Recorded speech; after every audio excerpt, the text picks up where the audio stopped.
The coffee was still steaming when it hit her.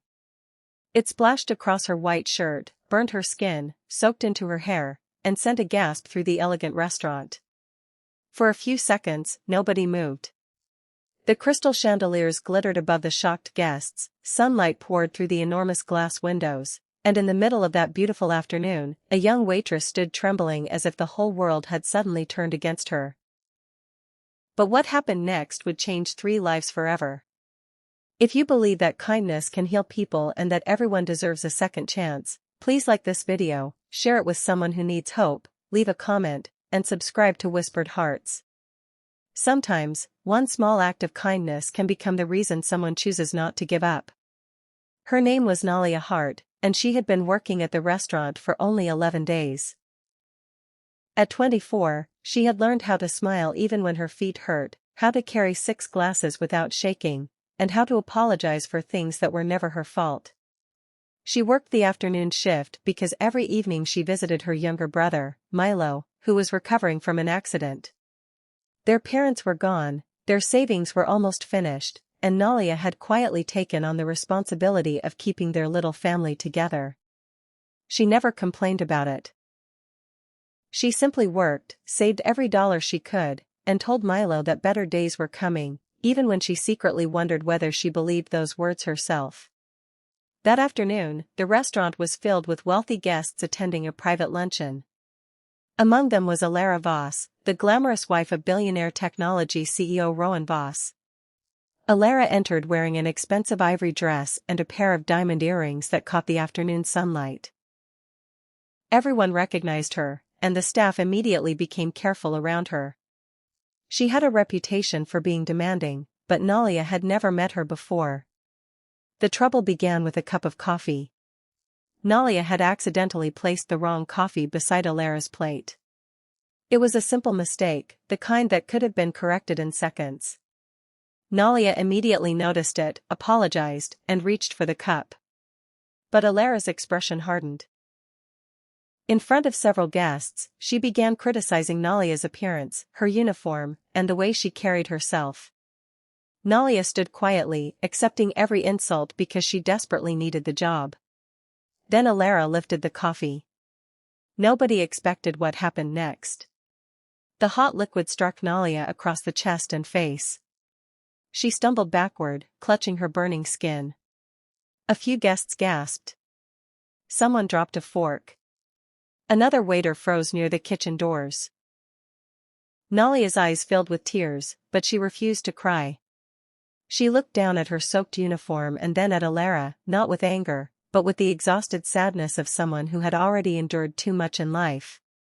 Before anyone could respond, the main doors opened. Rowan Voss walked into the restaurant. He had arrived unexpectedly after finishing a business meeting nearby.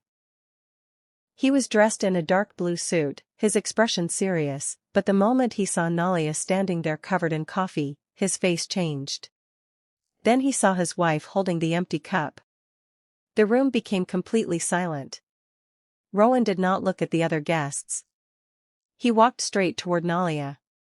She tried to step away, embarrassed that the billionaire himself had seen her like this. But Rowan noticed the redness on her skin and immediately asked the manager to bring cold water and a medical kit. He removed his jacket and gently placed it around her shoulders, shielding her from the stares of the room. Elara expected him to defend her. Instead, he turned toward her with a disappointment deeper than anger. For the first time, Elara looked frightened. Rowan learned what had happened from the witnesses and the restaurant manager. The coffee had been an accident. Nalia had apologized. Elara had chosen humiliation instead of forgiveness. And when Rowan looked at Nalia again, he noticed something nobody else had noticed. Her hands were trembling, not because she was afraid of him, but because she was trying desperately to hold herself together. Then Nalia's phone rang. It was the hospital. She stepped outside, still wearing Rowan's jacket, and answered the call. Her face went pale. Milo needed another procedure, and the hospital required a payment before they could schedule it. Nalia quietly said she would find a way. She ended the call and wiped her tears before returning inside. Rowan had overheard enough to understand. He asked the manager how long Nalia had worked there. 11 days. He asked how often she had missed work. Never. He asked whether she had ever complained about customers. Never. The manager told him that Nalia was one of the hardest working employees they had. Something inside Rowan shifted. He had spent years building companies, buying buildings, signing contracts, and accumulating wealth that most people could never imagine. Yet in that moment, he realized how easily someone with everything could destroy someone who had almost nothing. Rowan paid for Nalia's medical treatment and quietly covered Milo's immediate hospital expenses, but he made it clear that the money was not a reward for what had happened. It was simply help offered to a person who needed it. He also apologized to Nalia on behalf of his family and the restaurant. Nalia did not suddenly become rich or famous. Her life did not magically become perfect. But something changed that afternoon. For the first time in months, she felt that somebody had actually seen her. As for Elara, Rowan did not humiliate her in return. He simply told her that wealth could buy comfort, but it could never buy character. He asked her to leave with him, and their marriage would never be the same. Later, Elara was forced to confront the insecurity and cruelty she had hidden behind designer clothes and social status. Rowan separated his personal life from his business empire and made it clear that nobody would be protected from consequences simply because they carried his last name. Weeks passed. Nalia returned to work, but she was no longer the same frightened waitress. The restaurant staff respected her more, not because she had received help from a billionaire, but because she had endured humiliation without becoming cruel herself. Milo's recovery slowly improved, and Nalia continued working hard. One sunny afternoon, Rowan returned to the restaurant. This time, he sat quietly at a corner table. Nalia brought him coffee. Their eyes met, and for a moment, neither said anything. She smiled, and he smiled back. The coffee was ordinary. But the moment was not. Because sometimes the most powerful changes in life begin with something painfully small, a person choosing kindness when they have every reason to become bitter. Nalia had been treated as if she were invisible, yet her dignity had survived. Rowan had everything money could buy, yet he discovered that compassion was something money could never purchase. And Elara, who had believed power meant being able to hurt others without consequence, slowly learned that real strength was having the courage to change.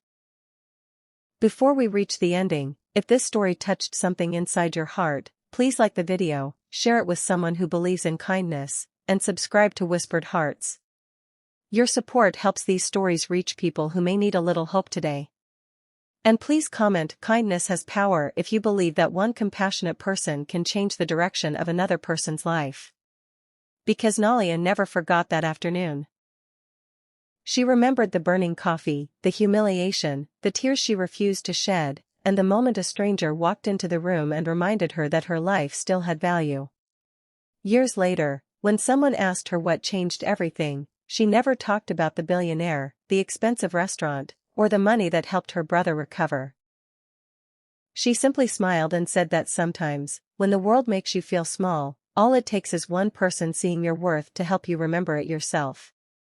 And perhaps that is the greatest echo of all. Not the sound of anger. Not the sound of wealth.